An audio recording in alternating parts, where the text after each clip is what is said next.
Influence is regulation. How nervous systems affect each other. This is Brain Lion Institute, episode 127.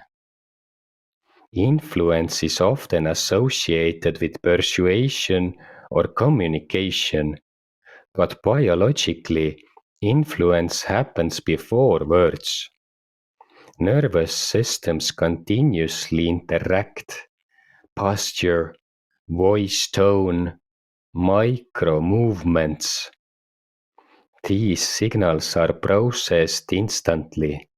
If one system is dysregulated, others may become tense. If one system is stable, others may relax.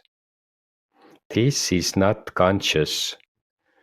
It is biological synchronization. Influence is not something you apply. It is something your system can generate. Regulation shapes environments. Next episode: why stable systems create stable environments. If this resonates, please subscribe, like, comment, and share. It helps the channel grow. This work is created independently. If it supports you, support link is available on the channel page. Thank you.